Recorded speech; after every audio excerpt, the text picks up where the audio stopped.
This is the Working on Wellness Radio Forum.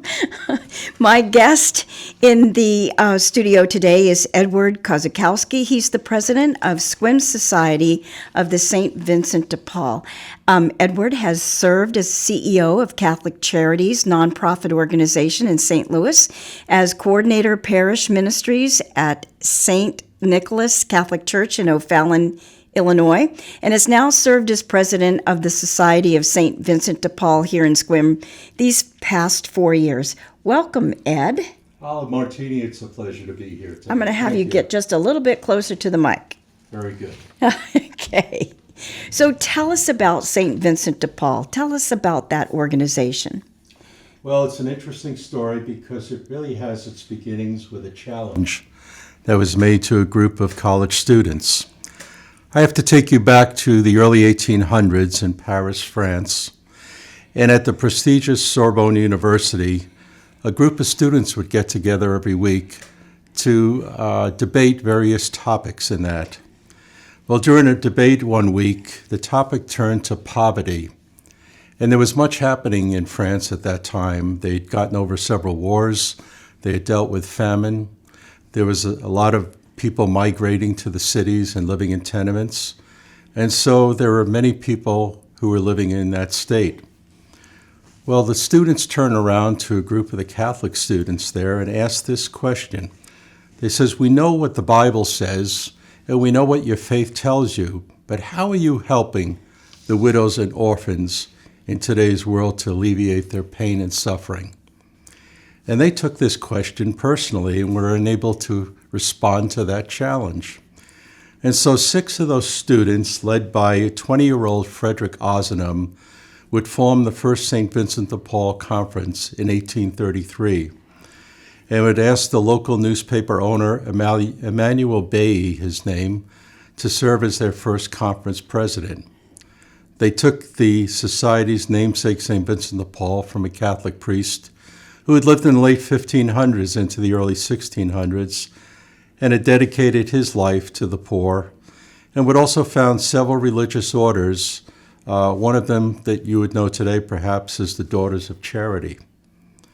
That society spread throughout Europe eventually, and the first conference actually in the United States was established in St. Louis, Missouri in 1845, but 12 years after its founding in Europe. And if you've ever been to the old cathedral located next to the arch in St. Louis, that is the first place where they actually met. Today, we're the largest Catholic lay organization. We have over 80,000 Vincentians in the United States alone, and we have 4,000 conferences, one of which we are. I always remind people that we are a separate organization from the Catholic Church. We're a 501c3 organization. Our headquarters is located in St. Louis, where it was founded here in the United States, and our international headquarters remains in Paris, where it was first founded. So what is the mission of the Society of St. Vincent de Paul? Well, our statement says we're a network of friends, and indeed we all get along with each other. It's a great group of people that I have that number about 23 individuals here in SQM. But we're inspired by the values that are in our gospel. We're meant to grow in our faith, in our holiness, and to build a more just world for people. And we do it through personal relationships with people and services that we provide to folks in need. And we embrace the corporal works of mercy, which I'll explain in a little while. We're part, as I said, of an international organization, and the primary area of responsibility for us here extends from the Jefferson County border to the east of us to about Agnew Blue Mountain Road to the west. And we have a sister conference located in Port Townsend and to the west of us in Port Angeles. Well, I'd like to hear a little bit more about some of the things that you do when people call and need help. Well, the important thing to realize is that we look at people that do call for help not as strangers.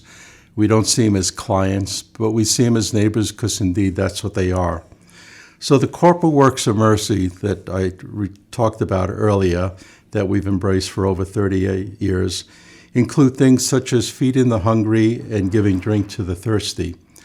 Often people will call us late in the afternoon on a day when the food bank isn't open and they will call saying, we have no food even for this evening. And we do keep a food pantry available to help people in a moment's notice and go to that quite often.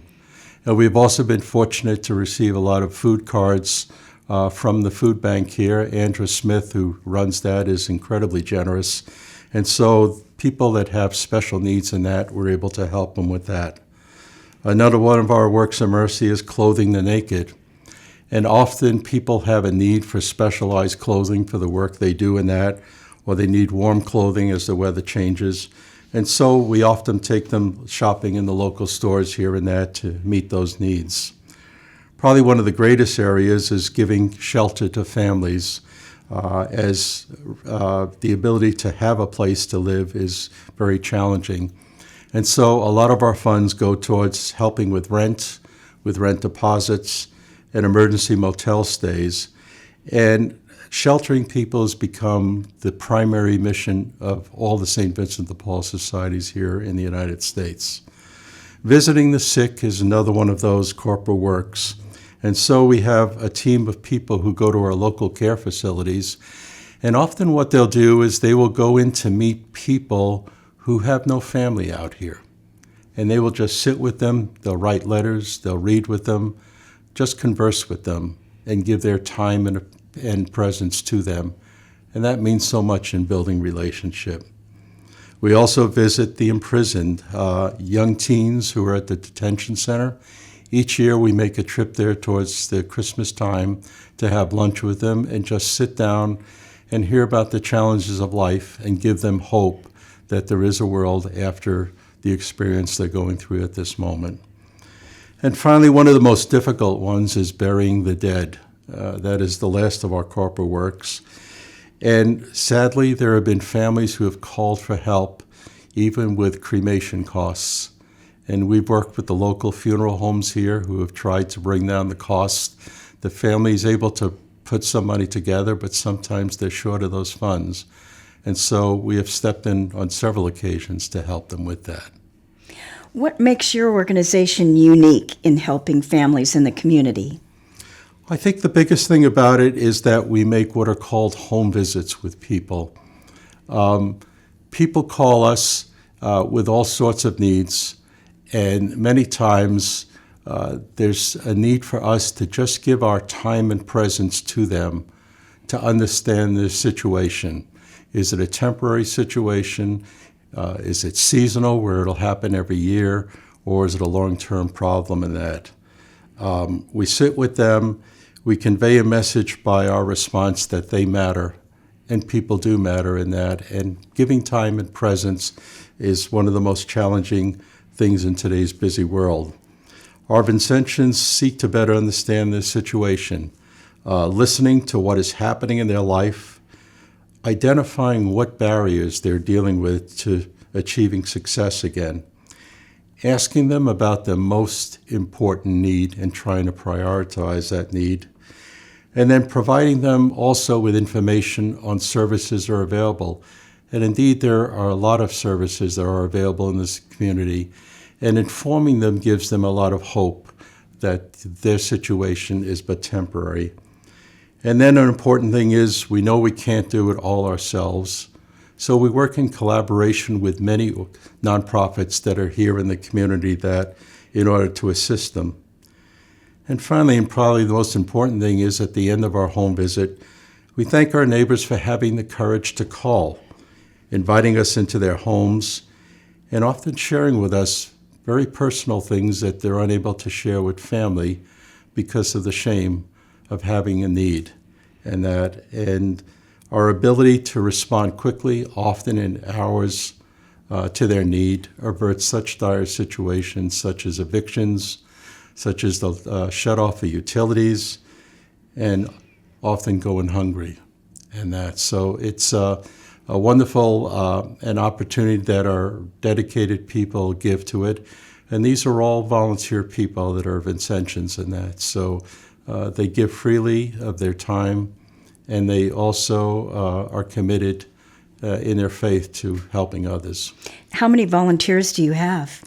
We have about 23 volunteers at the moment, and we take turns being on call. We're on call 7 days a week during the day hours, and they go out in twos, much like the apostles did 2,000 years ago.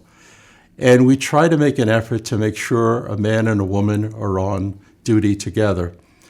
And my wife of 54 years will remind me always that men and women think differently and hear differently, and that is true.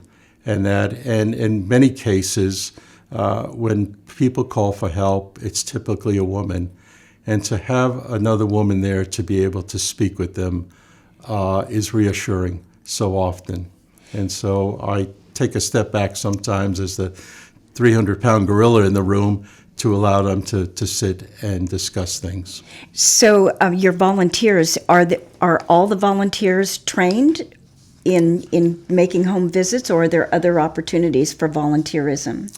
They are trained in it. We all have background checks done on the folks that serve in that. We have them go through what is called an Ozanam orientation, which gives them a history on what we do in that, the importance of home visits that we do, how to conduct ourselves. They will go through training and shadow a couple that are veterans in that to understand how we encounter people in that and sit with them. We encounter with great humility with folks, and we try in our questioning to really get a complete picture of what their needs are. So there's a fair amount of training involved, and at the point that they feel comfortable enough to go out with another person, then they go ahead and do that.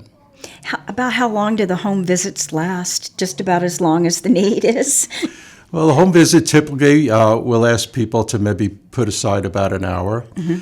Sometimes people don't feel comfortable in their home, so we'll meet them at a park like Pioneer Park here and that, where we can sit in quiet. And we always ensure people an understanding that whatever we talk about is confidential. And that because what they are sharing with us often, their finances, their challenges. Many times people will say to us, I've made a mistake in life. And I say, well, who hasn't in life? And that, so it's nothing ever to be ashamed of, but more to understand how can we help alleviate the suffering and difficulty they're going through at this moment. Tell us, Ed, what trends are you seeing in our community concerning pressing needs? Well, what we're seeing really fall into three categories. The most pressing need, as many people are familiar with, is the lack of affordable housing out here. And so we get a lot of calls for help, especially with rent deposits, help with rent itself. And what we find is that families are, many are on the verge of homelessness or fearing homelessness.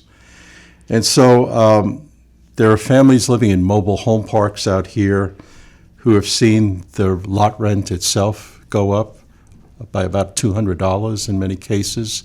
Some are paying $600-700 a month. We have families who are trying to get into apartments and have to come up with the first month's rent as well as the last month and a security deposit.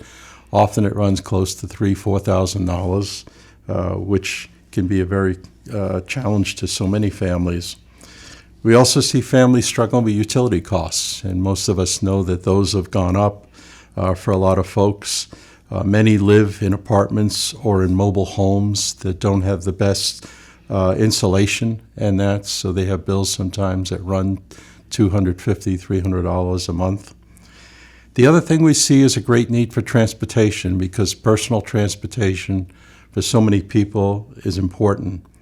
And as you know, we live in a state with a very high gasoline cost for people.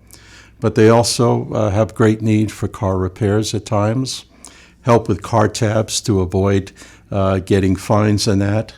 and surprisingly for some folks, the need for help with ferry fares to get to many medical appointments in Seattle, and that because specialists reside there for the most part.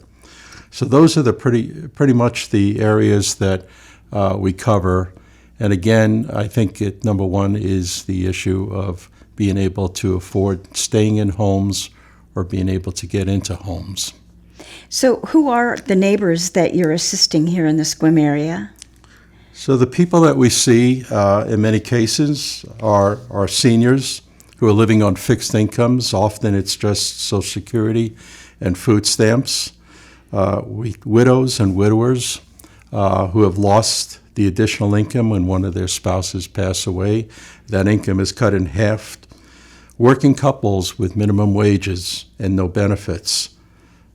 We also have many people, because of where we live, who are in the hospitality industry, and they do well during the summer when people are up here, but then we have them dealing with a decrease in hours of work as well as wages when during off seasons. Single people who lose work when one of their children are sick and have to stay home with them.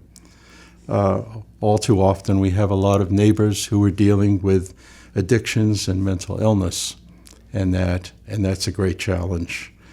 And then we have people coming out of prisons. We actually help people who are coming out of prisons and addiction with deposits often to get into the Oxford houses, if you're familiar with that. No. What's the Oxford House? The Oxford House is actually, there's a national organization who sets up agreements to lease houses from people that may have maybe 5 bedrooms or so. And in turn, people transitioning from either rehabilitation services or from prisons are able to stay there and they enter work programs or they go back to college and that. But they are doing something to improve their life while they're there. And so they'll live in one of these homes. Often, though, they need the deposit to get in, and we will actually get calls for them as they're successfully completing their addiction programs, and that it sometimes ranges about $200 for that deposit, but it reserves that room for them for when they get into a place. We had 2 here, one of which, unfortunately, for men, is going to be closing because the house is being sold.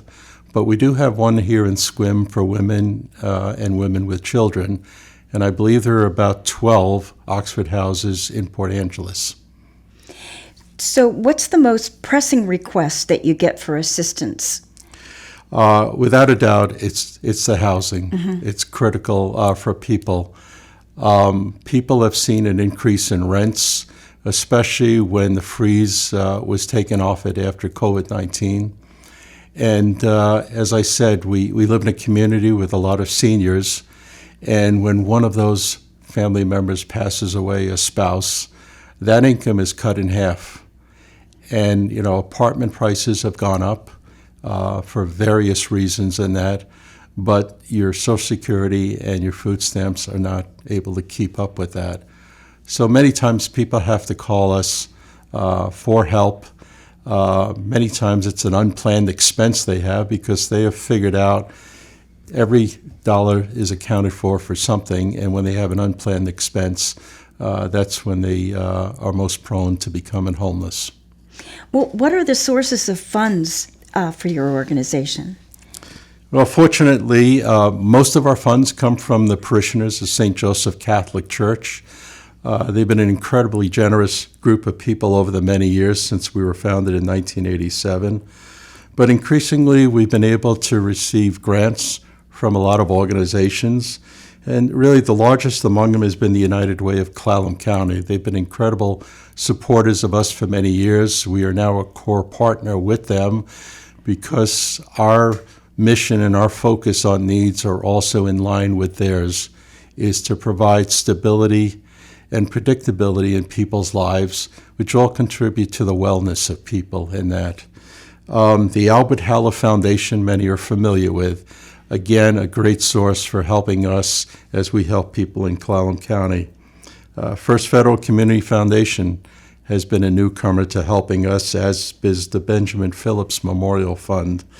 And then finally, locally here, Windermere Foundation, the realtors that belong to that group, and that have been great to us. And just the generosity of this community. For a community this size, it's amazing their support and that's been given to us and so many other nonprofits. And we're really grateful for them because, as I remind our donors, without your help, our mission would not be possible to be able to help others. And fortunately, as I said earlier, we're all volunteers. We don't have an office. We use a cell phone that people call in on, and we have a wonderful software system I'll talk about soon. But our operating costs are roughly 2.5% of our total budget, which this year will be close to $200,000. And so that means that about $98 out of every $100 that people provide to us go directly to the people we're serving. So you're always looking for volunteers.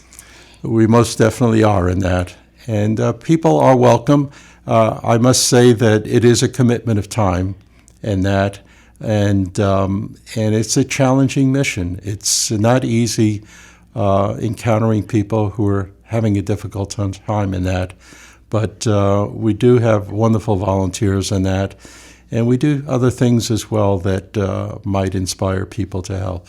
Tell us, Ed, what are your, how do you compile information on the progress of the families and trends that you're helping? We have a wonderful software system that was actually created by a group of Vincentians in Ohio. It's called Serveware, and it's web-based. It allows us to maintain the confidentiality of families and that. And we can use that system anywhere. I can bring up information on families and visits from my phone itself or any computer. But what it allows us to do is to really provide sound and a plethora, I would say, of information on families. It allows us to know their names and address, who the family members are, their ages and that. It helps us to document their income and their expenses. But probably most importantly, we're able to document all the visits that we do with people and compile a history. And that's important in developing relationships with families. So I would take as an example one family who had to miss work, either the husband or the wife, because one of their children had been seriously ill and we had documented that information. It was a momentary need in their household and that. But they called several months later for assistance that may have been with gas at the time, and I said, "How is Johnny doing now? He had some serious medical needs in that and needed surgery." And they so appreciated the fact that we asked that question, first of all, of the family and their health and well-being, but it also helps to establish relationship and trust with family. And that's so important in that. But it also allows us, this software system, to not only compile all that information, but we also compile all the referral organizations that can help families when we listen to their needs in that. And that's important, as I said, to be able to inform them that there are other services that are out there in that. It also allows us to pull up useful for reports. So I could turn around and within 30 seconds here tell you how many families we've helped this year, which is numbering close to about 1,200 families in the SQM area. And I can also tell you how many of them were adults, how many were children, how many were homeless in the community. If you needed to know, again, the needs in that we've been able to support, like emergency stays in a motel, the number of times we help people with car repairs, that information is easy to us with the press of a few buttons and that. So it allows us to show trends in need in a community, whether it's seasonal or it happens throughout the year. It also allows us, when we're writing grants, to be able to inform the various foundations of what the needs are in their county. And that's important for them. And as I'll talk later on, the city of SQM is very interested in knowing the health and well-being of its citizenry, and I will talk a little bit about how we're able to inform them in a little while. How do you do that? Well, we work in a collaboration with a number of organizations, and I know we were going to talk about that.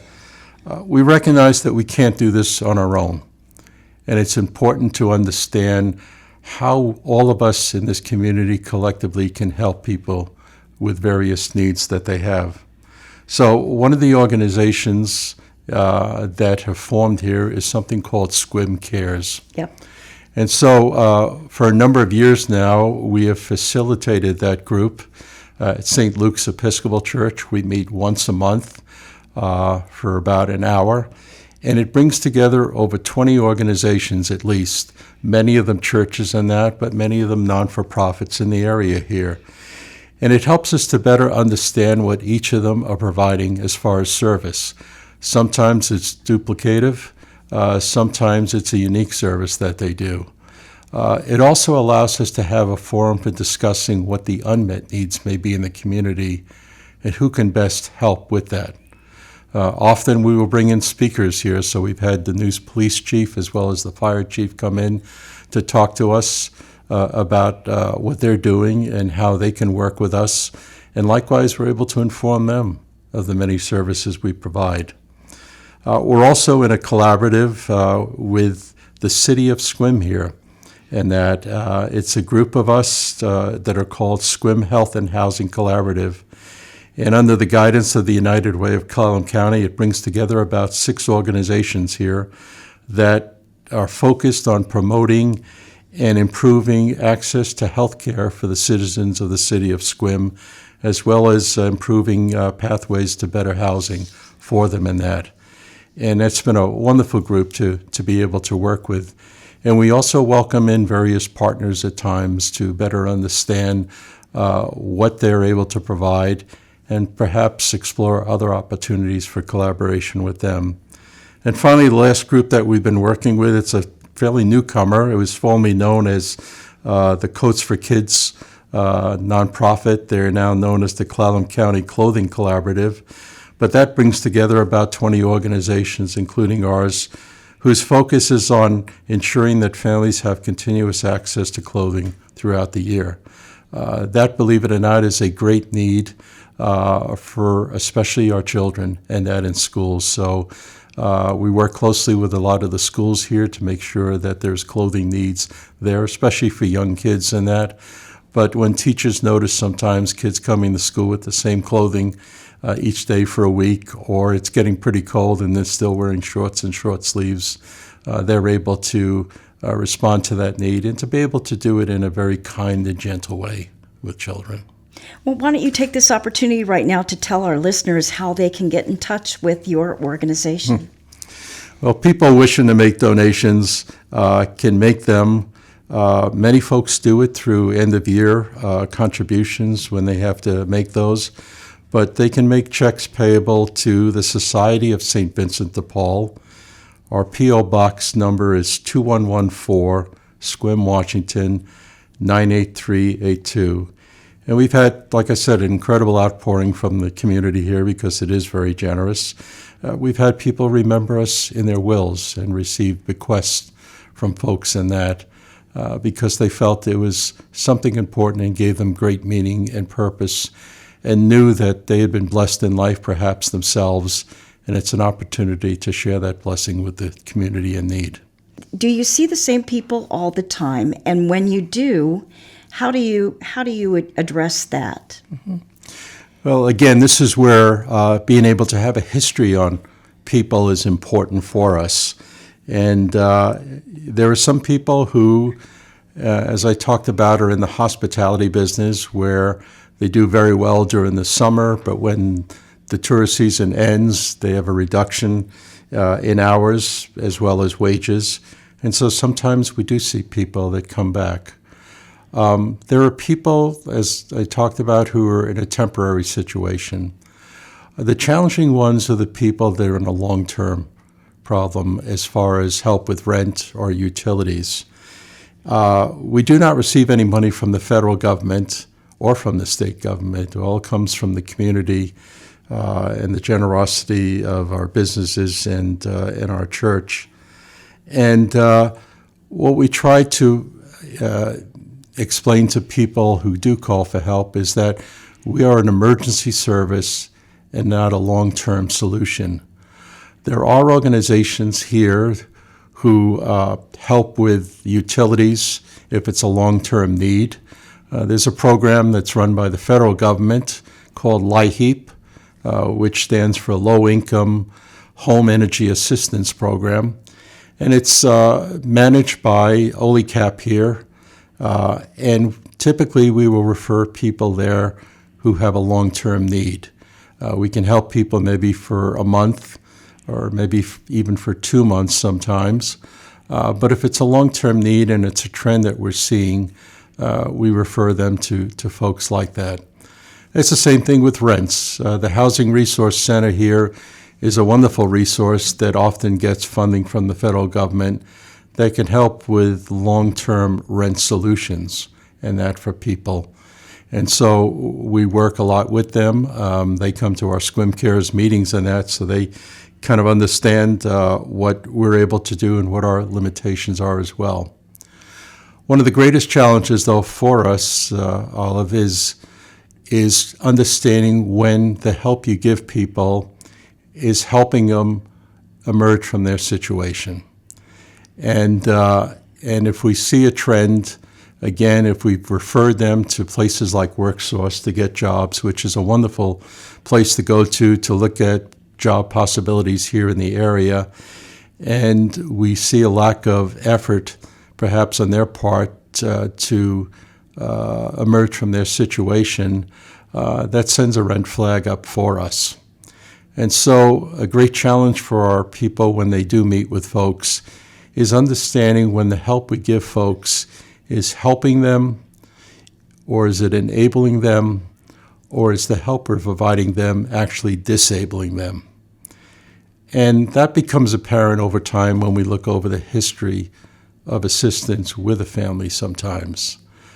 Many families have health issues that occur, and we understand that. And sometimes the recovery from a health situation can be several months. And we understand that. And we've worked a lot of other organizations here that have joined with us in helping families in that situation. And the home visits help an awful lot to be able to sit down and understand their situation, to understand a complete picture of whether or not this is a short-term need. It also gives us an opportunity to understand whether or not the incentive is there sometimes to emerge from your situation. And, we carry that information back and we record it to provide a better picture for the next group that may be on who takes calls from them and that. And so that is the great challenge. The ministry, as I said, sometimes is not easy in that. But so often we do meet families where the experience is one of grace. Often we come back having experienced more and received more than we were able to give with people. It's amazing what people can do with little money, and sometimes they often educate us to what's truly important in life. And that it's amazing what a family will do for their children. It's amazing what someone who is living with an elderly parent will do to help them. And it's amazing what our senior citizens do to help one another, their spouses and that. Great sacrifices in that. And so with our visits come great rewards so often. And so I'm sure you get a lot of referrals from police and fire and churches. I always remark to our people that marketing is not an expense we ever have to worry about. And in fact, the generosity of people like the United Way in that is often followed with the statement that we refer a lot of people to you, so in many ways we need to help you so that you can help them. But like I said, referrals is never an issue for us, so we have no marketing expenses, Olive. Well, and we'd like to remind the listeners that $98 out of every $100 donated goes to helping. It is wonderful to be able to do that. And like I said, all our members are volunteers. It's amazing. I think in the course of a year, we probably will provide about 22 to 2,400 hours of service to the community among our members in that. And they give of their time selflessly in that, so often going the extra mile. And like I said, the most important thing to do is build relationship. They provide hope to people. And that's what we are about. People always say to us, how do you find hope? And many times we find it in the people that we're called to serve. It's a great virtue. It's a great gift that we're given in that.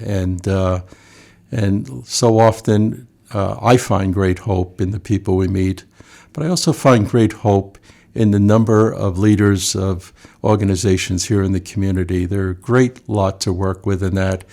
And when you know you're not doing it alone, you're doing it with a group of people who are dedicated in their mission to helping others, that's a great feeling. You read the newspapers, you listen to the radio sometimes, you become disheartened. But turn that off and get involved in your community and that. So is there a telephone number that you would like people to know? Well, if people know someone who is needing help in that, we do have a hotline number that people are able to call. And it's terrible, but I never keep that number on me, so I have my card here with me. The phone number is 360-683-2112, and that is our hotline number for people to call. They can also go online, and that to 211, which people may be more familiar with, and when they're looking for services, they will find our number there as well. And like I said, we don't have an office in that, but we do have that hotline, and people will get back to you within a matter of an hour or so, depending on the workload that day. And if you would like to make a donation to St. Vincent de Paul, your P.O. Box number in Sequim? The P.O. Box number is 2114, Sequim, Washington, 98382. And one of the great parts of being president is writing letters of thank you to people and informing them of the impact that they are making in the community. So my deepest thanks to all of you out there who support us and so many of the other organizations. Well, I was very pleased to have this conversation with you, and I hope that people in Sequim and the general area got a lot of good information. I want people to know that Working on Wellness is a health education program of the Dungeness Valley Health and Wellness Clinic. It is Sequim's free clinic, and the clinic provides basic urgent care and chronic health care services to uninsured community members. So we're a caring community. Get out there and love your neighbor. Ed, thank you. It's been a pleasure, Olive. Thank you. You're welcome.